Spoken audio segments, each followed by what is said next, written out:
Everybody that walks through this gate is a mum or a dad or a son or a brother.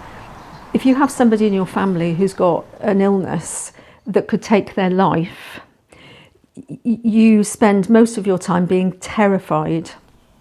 I think that the work that we do restores people to life. Before Brynhywel, I was basically planning a funeral. Because he wouldn't have seen that year out. It was quite harrowing to watch because I was helpless. There were some points I was drinking 18 cans a day, plus still going out for a pint. You know what I mean? It was a lot. And my mother had passed away, and that was when I really started drinking. I felt isolated. I felt anxious, very anxious. I'd lie all the time about everything. I started to just lying to myself. But I just didn't acknowledge my problems. I didn't know what I was doing was wrong. It was affecting my health as well. So, yeah, I couldn't do that to myself, and I couldn't do it to our children anymore. I said to her that I think I need to go to rehab. When I first saw Dan, it was the day that he was admitted to Brynhywel. And I remember standing in the front office of Brynhywel. I was on the telephone. And as he was walking up the drive, I looked out of the window and I thought, you're dying. I was still of the mind that I didn't think I was going to be bringing him home because he was that ill going in. Once you get there and you realise that everybody that's there is there the same as you. They all want help. Doing the work, going to one-to-ones, you all start helping each other and you do make lifetime friendships. It's like a second home there. He was beginning to get so involved with everything. He would come to gardening with me when I was doing gardening. So the idea is then that we cook with seasonal produce. We do arts and crafts, we have bushcraft, so they're all like the complementary therapies. We also have a therapy team that provides intensive one-to-one therapy as well. Coming here and making links again with other people and feeling part of a community is absolutely central to their recovery.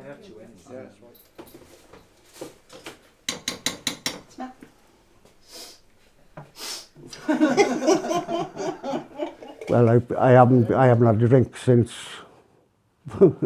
August 2023. So that's about 2.5 years. Yeah, 2.5 years. Not a bad effort. Not a bad effort. He really is a shining example, I think, of what people can achieve when they're prepared to put in the work around their recovery. It's such a privilege to see him and people like him because they shine. And he's now running his own groups where he lives, you know. I wanted to be a volunteer. It's nice to give back what you've been taught. I think they prefer to talk to somebody that's gone through being Brian in Brynhywel. It does make me feel proud. It gives a little flutter in the stomach. Butterflies in the stomach. So that's what Brynhywel taught me, is it's a community to keep together.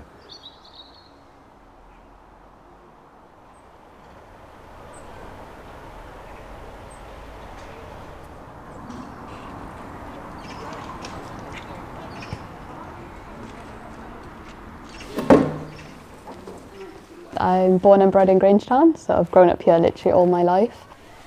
I'm a director of Grange Failure Youth Forum. We're a community interest company and our whole role in the community is essentially getting opportunities for youth in the area and supporting them in whatever way that they need. So some days we'll be having a bit of fun, so like tonight we have a game board night planned. As well as the game board night today in Green Room, we'll be doing a project with NICU, which is the National Infrastructure Commission for Wales. So they're one of our long-standing partners and people we've been doing a project with for a while. We're doing a role-playing game called The Rising Tide, where people take on different personas and they look at things from different perspectives, maybe as a business owner, maybe as a farmer, maybe as an activist, exploring ways in which people can understand a little bit more about climate change. And the pavilion's brilliant. The pavilion is such a brilliant space to be able to do this. So when you're talking about genuine community centres or community infrastructure, that there's no barriers there, genuinely community owned. I used to come get mentoring here at the old Balls Pavilion, and that's how I met lots of other young people in the area, so we got to know each other. That's also where I met Nurashan, one of the original directors of the Grange Pavilion Youth Forum, and we incorporated it back in 2018, so it became a community interest company. We were both 18 at the time, which was quite exciting. So I first met Amira when I was doing a presentation in her high school. So we went to do some outreach, and she was really interested and very, very proactive and showed real interest in community work. To help a community, you've got to first help yourself. So giving them a platform where they can grow as well as young people. They're the ones that keep the place running. And now they all actually have jobs in the Grange Pavilion as well. So local people being employed locally, extremely important for them to have like a say in what happens here as well, and like the governance of this place. I was a very shy kid, so I kind of wanted to put myself out there. I love football so much. There was no all-girls football team for girls who look like me. We kind of got together and we set up a mission to start an all-girls team for girls to feel more confident and feel more comfortable when they're participating in sport. If you look at this from the point of view of people coming together, you know, charities forming their organisations to then do what it is that's important to them, I think is hugely important for society. It fills some of those gaps. Without the Youth Forum and without the other organisations working together, we can only do a small part, but when we all do work together, we can make such a big impact in the community, because if we're not going to work together to make the community better, then who is, you know?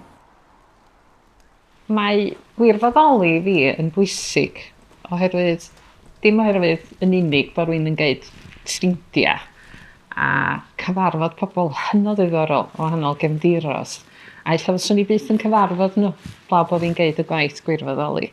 Be sy'n braf ydy bod rwy'n yn cael rhannu syniadau ynglyn â lle fedra ni helpu natur fynd yn ei blaen.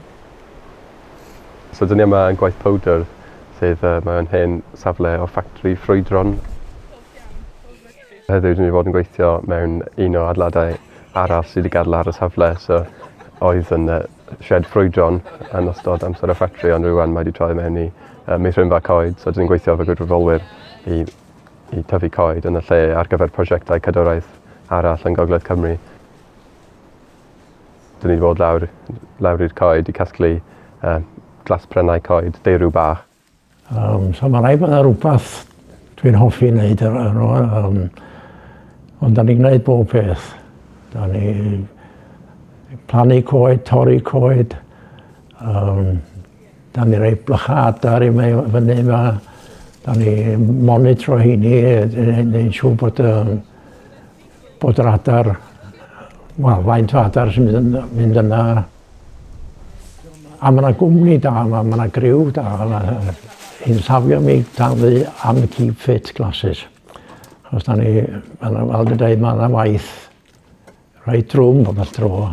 So mae hynny'n cadw'r yn gadw ni ffit. Ac wrth gwrs mae'n cadw'r meddwl yn actif hefyd. I'm quite passionate about the fact that volunteering can really help you. It is scary, but if you can get through that first barrier, then I think it opens up a whole world of different opportunities. It can really change your life. I would say volunteering, particularly with the Wildlife Trust, has been absolutely massive for me. I'm a very different person now than I was when I left school, and a lot of that is, I think, down to working with such a wide range of people. After a couple of months of volunteering, I found out about the work placements here, so I was able to do a work placement for a year as well. When I started volunteering, I didn't have any qualifications or any training or anything, and that's what they've really helped me with.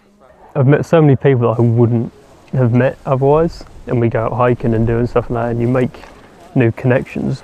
Mae rhai bobl ofn weithio ymuno efo grŵp o bobl, ond swn i'n dweud i rwy sydd yn meddwl am dechrau gwirfoddoli, pidwch efo gofn, dowch i fewn i'r grŵp. Belonging, I think that's the one word I would sum it all up in. People that care about the same thing and that are value driven and that have a people first approach. It's really important that, you know, you wake up in the morning and you're like, actually I have a community here and I can help out in whatever capacity I have. Small charities with very little. It's like fishes and loaves, right? We make a huge difference. If you decide to go into volunteering, you've got to give it 100%.